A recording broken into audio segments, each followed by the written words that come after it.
El arte de educar. Alejandra Llamas, técnicas de coaching para guiar a nuestros hijos. Voz, Zempoalteca Miguel. Introducción. Este libro está dirigido al padre, a la madre o a la persona responsable del cuidado y la educación de un ser humano de 0 a 21 años de edad. Es un texto para padres que desean vivir la vida con alegría, humor, entusiasmo y flexibilidad. Los objetivos principales son crear distinciones para criar a niños sanos. Además, coadyuvar al desarrollo de pequeños que se automotiven, que sepan lidiar con cambios y recompensas a largo plazo, pero, sobre todo, que se apoyen en su imaginación y en su creatividad para vivir. Niños que escuchen la voz de su corazón. Lo que no encontrarás en este libro son apoyos de disciplina rígida para educar, ni técnicas para lograr altos honores y metas fijas. Tampoco está dirigido a padres que quieran hijos sometidos a la autoridad, para ser solo receptores de educación sin permitirse cuestionar, ni para seres cuya mayor satisfacción sea la de agradar a otros. Hablo de padres que deseen hijos destacados en el mundo de hoy, hijos con la posibilidad de encontrar lo que para ellos signifique el éxito, que puedan inventar sus vidas y sus reglas con base en una estructura de integridad. Sabrán entonces reconocer que la sabiduría interior está en ellos y confiarán en ella para su evolución. Estos son los niños que necesitamos, seguros, sanos, creativos y empáticos con sus necesidades y con las de otros. Este es el propósito, ser como padres, guías y maestros de nuestros niños, pero también alumnos de ellos, de ellas, para tener la capacidad de aprender lo que nos vienen a enseñar. Hombro con hombro, desarrollaremos una familia lista para contagiar el bienestar a su comunidad. La relación con los hijos se teje día a día. Ahora bien, existen técnicas, enseñanzas y filosofías que fortalecen el vínculo madre, padre, hijo, hija, las cuales permiten el goce y no la carga en la aventura de ser padres.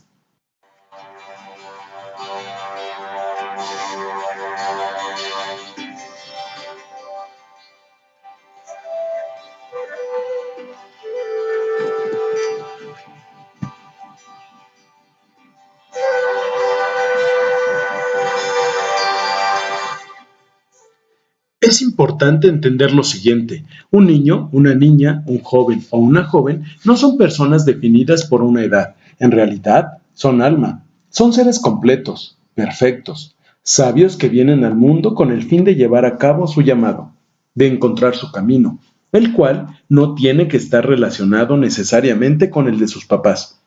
Lo que quiero decir es, los padres, las madres, somos acompañantes de esa alma. Nuestra responsabilidad es conocerla, caminar con ella a lo largo de su vida. Si logramos ver la grandeza de su espíritu, si nos volvemos verdaderos compañeros, alma con alma, daremos el primer gran paso para construir una relación sana con ellos.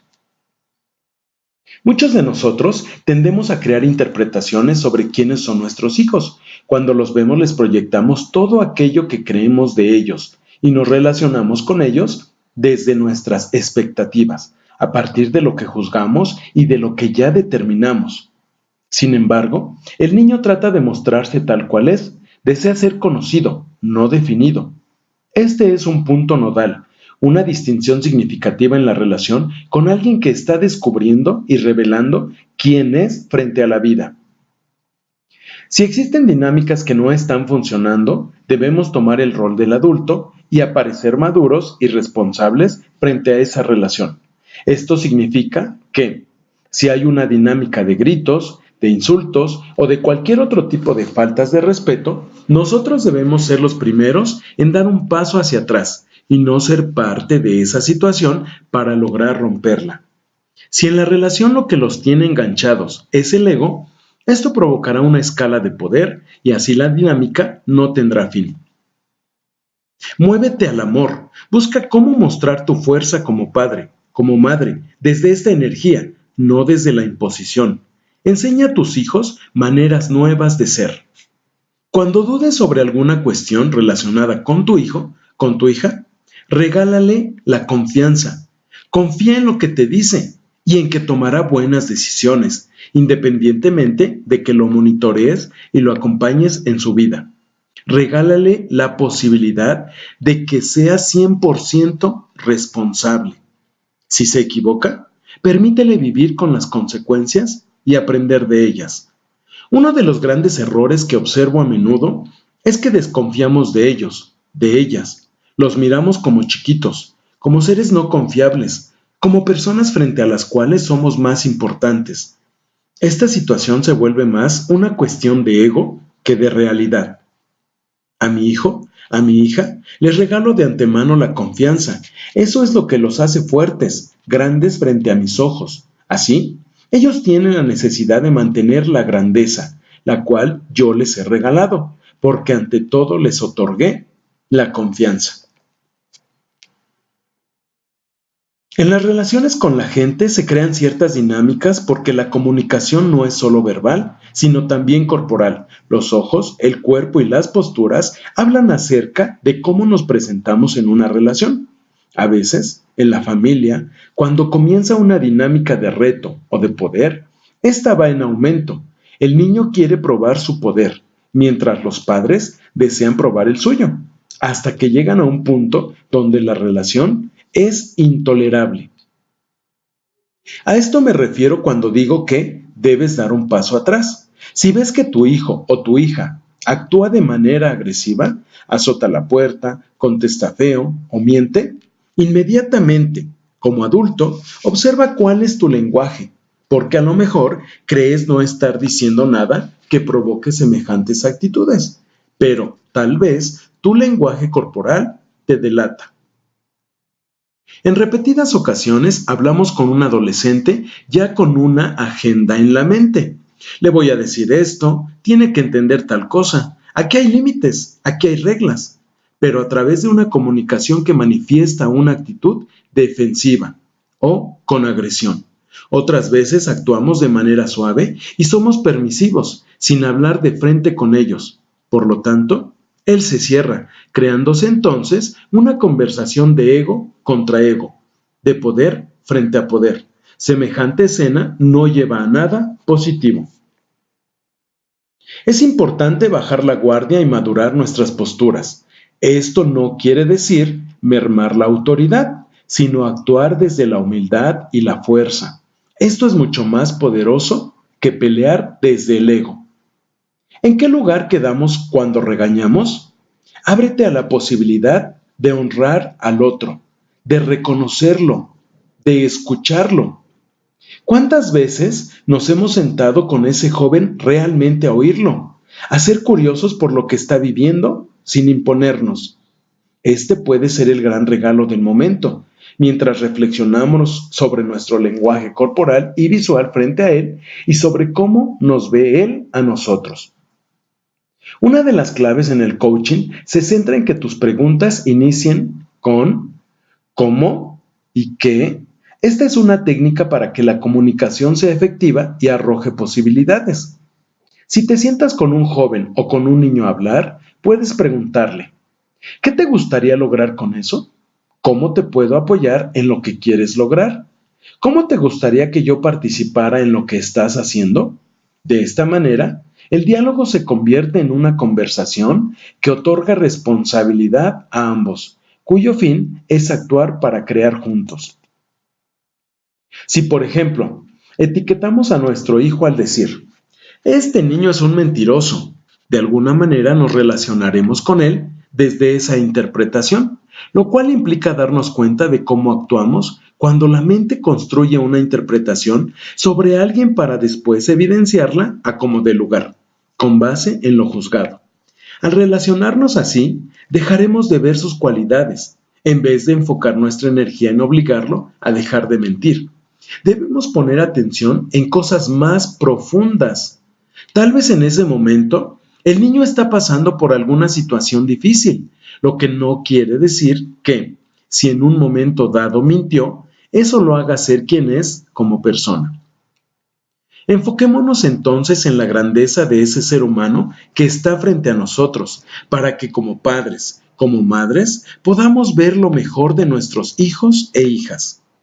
Cuando hablo de ego, me refiero a un fragmento separado del ser esencial. El ego es un impostor del ser que nos engaña.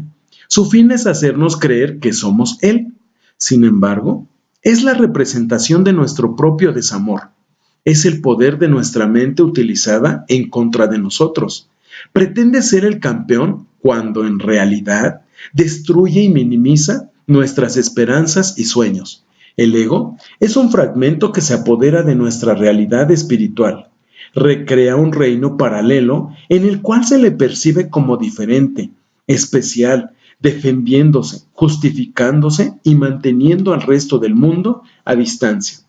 Es importante decirlo. El amor es nuestra realidad espiritual.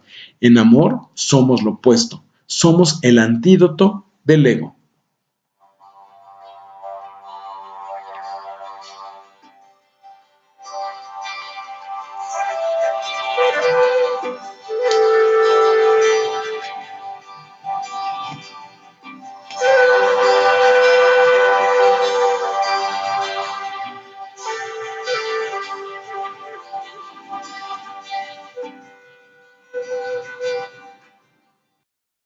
Al acercarnos a nuestros hijos, es muy importante estar conscientes de tres ámbitos: el nuestro, el del otro y el de Dios.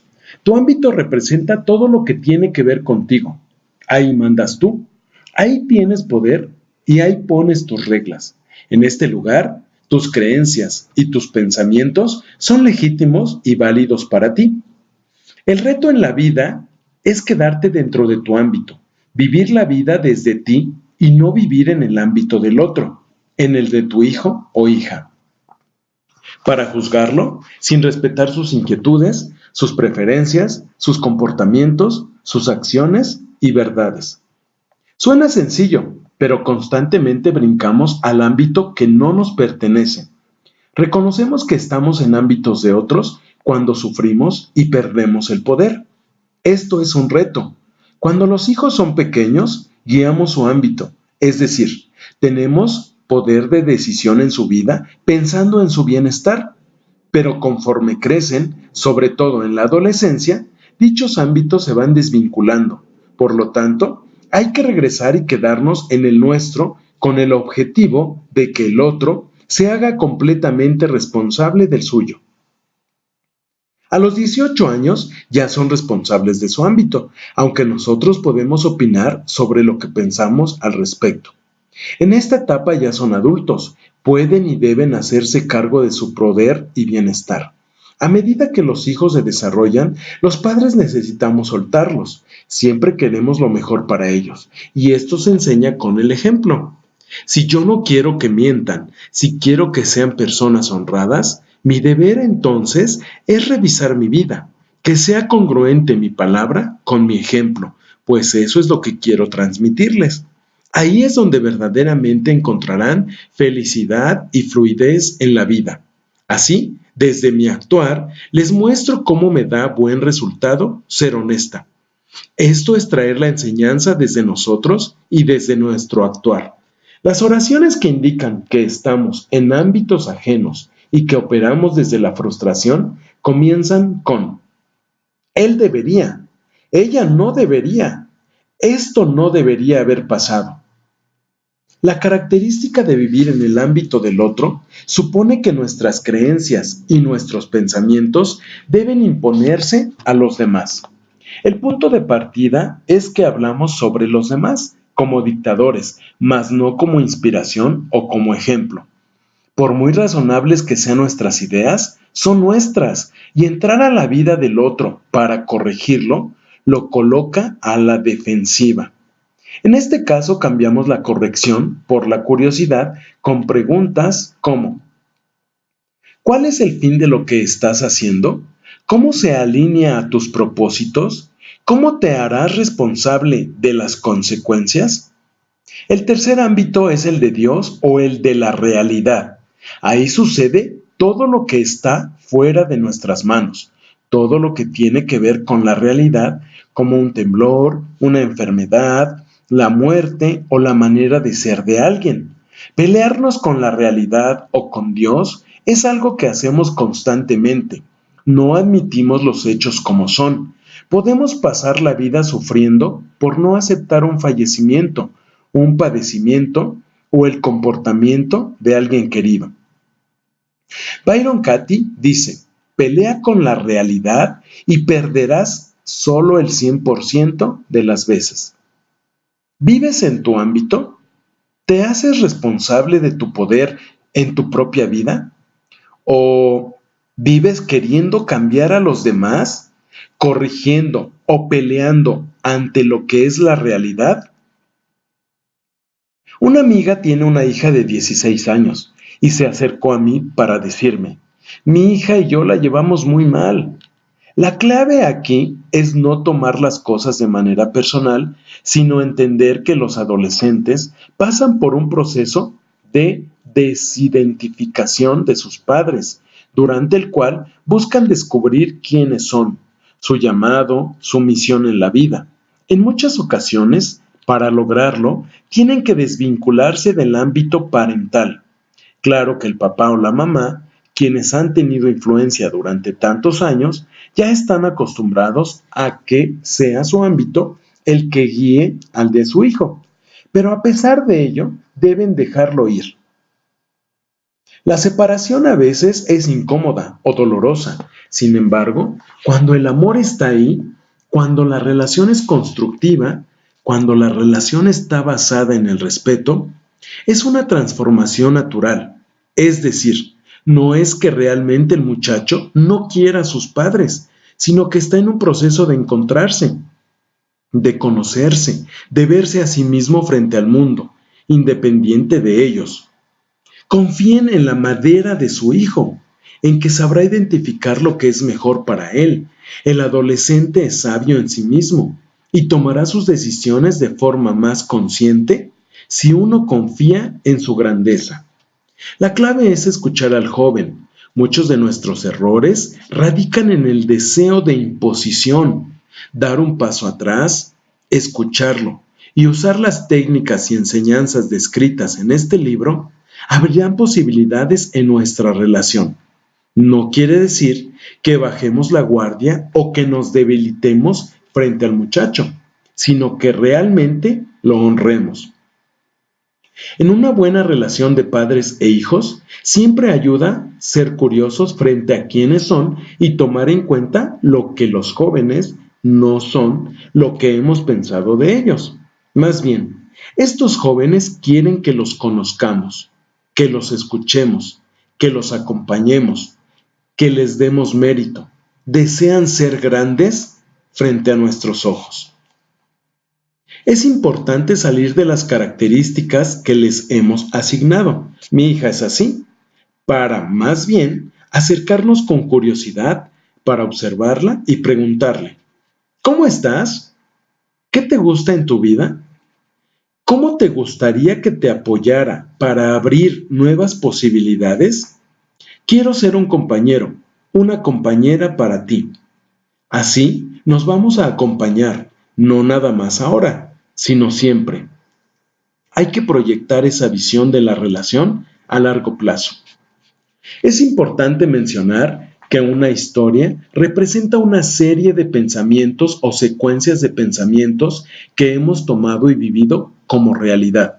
En el coaching vivimos las situaciones como hechos, es decir, nos relacionamos con aquello que se puede evidenciar. Evaluamos lo que decimos acerca de los hechos. Aquello que decimos de lo que pasó se convierte en nuestra historia, en nuestra interpretación, en nuestros juicios o pensamientos.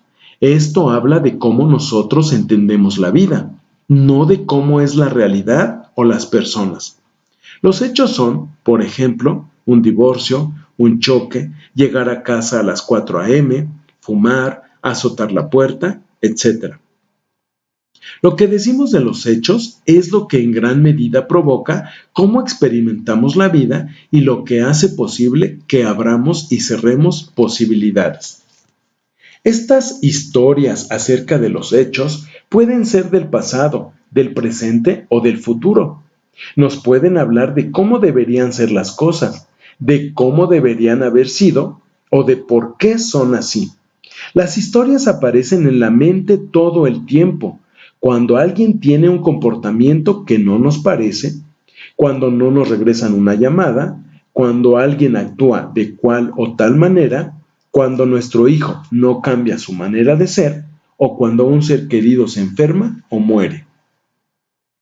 Estos pensamientos se vuelven historias no investigadas, se transforman en teorías acerca de la realidad. ¿Cuántas veces nos hemos dado cuenta de que sufrimos porque inventamos relatos acerca de los demás? Me está faltando al respeto porque no me llamó. No creo que esto esté bien hecho. Esto no debería pasar. Inventamos una historia que justifica una posición moral, social, emocional victimizada o fuera de lo real, para darnos cuenta más adelante de que el cuento era solo una teoría acerca de la realidad, lo que nos provocó vivir sin la posibilidad de estar en paz. La ansiedad nace en frecuentes ocasiones de las historias mentales, de lo que pudiéramos perder, de lo que pudiera suceder, de aquello que no se nos va a conceder. La mente nos inunda de justificaciones, de pensamientos que le dan vuelo a nuestra tortura mental, la misma que nos aleja de la realidad, del presente y de la familia. Tú puedes reconocer a una persona que se encuentra inmersa en su relato mental porque está ansiosa, lejana y ausente. La vida se lleva a cabo en sus pensamientos y no en la realidad. Vivir ahí nos provoca miedo, nos vuelve reactivos y nos coloca en una actitud defensiva. El mundo se vuelve peligroso en tanto nos convertimos en un pequeño personaje frágil y sin poder. Al responder de ese modo nos situamos en una posición de guerra, a la defensiva, con resistencia a la vida, sin ser conscientes de que solo estamos reaccionando a partir de un pensamiento que no es verdadero y, por lo tanto, ante el mundo de nuestra imaginación, frente a un mundo creado por nuestra mente, lejos de lo real y lejos de poder usar nuestra comunicación para crear acuerdos poderosos y funcionales con otros. Es importante reconocer que esa historia, aunque nos quiere engañar haciéndose pasar por la realidad y, además, aunque muchas personas coincidan con ella, no es más que una ficción a la que le otorgamos el poder de convertirse en lo que somos y de esta manera nos relacionamos con los demás. Así, aparecen personajes como yo, la débil, a la que maltratan, la que sufre por el pasado, la que no tiene lo que quiere, la que no puede ser feliz por culpa de, la que siempre busca a quien contarle su historia, con la cual está completamente identificada. En esta situación, los individuos viven siendo el ego, en un falso sentir del ser que necesita de una historia en la cual existir y a través de la que puedan justificar sus acciones, sus reacciones, sus emociones y sus objetivos de vida. Este tipo de personas son adictas al drama. Si no reconocen la situación, no despertarán al reconocimiento de que sus escenarios y reacciones en gran medida son creados para saciar una adicción biológica. Lo anterior es doloroso para ellos y para las personas que los rodean. Como padres debemos hacernos conscientes de qué tipo de intérprete somos. Debemos responsabilizarnos por nuestra vida, dar amor a los que viven a nuestro alrededor en vez de ser víctimas y sujetos frustrados, molestos, instalados en la queja. Si no trabajamos en madurar en las relaciones interpersonales, enseñaremos a nuestros hijos e hijas patrones emocionales pobres. Enseñemos entonces por imitación, no nada más con las palabras. Ahora bien, Cuando el ego encuentra una identidad dentro de nosotros, es difícil que se desprenda de ella. Si puede engañarnos acerca de que somos nuestras historias, lo hará, pues justamente eso lo mantiene vivo y con fuerza. Para saber si vives dentro de una historia basada en el ego, identifica si tienes resentimientos, enojos, iras, quejas u otros sentimientos negativos. Reconoce qué te dices, qué le está dando fuerza a estas emociones. Puede ser una historia contra alguien o contra alguna situación. La historia te mantiene preso y se ha vuelto tu circunstancia. Mientras no reconozcas que el ego es el único que gana, tu vida será regida por él. Una persona que se victimiza necesariamente precisa de una historia, de un pasado. En el presente, la historia ya no es, la víctima muere y, por lo tanto, el ego también. De ahí surge el gran poder de vivir en el ahora. Debemos de estar alertas a que la identificación del ser ocurra a través del espíritu esencial. Así es como nace la posibilidad de liberarnos del ego y de conectarnos con la esencia misma. Cuestiónate, ¿mis historias me construyen o me destruyen? ¿Mis historias benefician a mi familia y a mí o me limitan? ¿Mis historias me roban la paz con la que debería estar presente con mi familia? ¿Les estoy enseñando a mis hijos a inventar historias que los limitan y victimizan? ¿Les enseño a relacionarse con los hechos desde lo neutral para vivir con soluciones y posibilidades? ¿Qué les enseño a mis hijos sobre cómo ser? ¿Qué está pasando realmente? Para contestarte, es vital apegarse a los hechos y limpiarse completamente de interpretaciones y reacciones emocionales.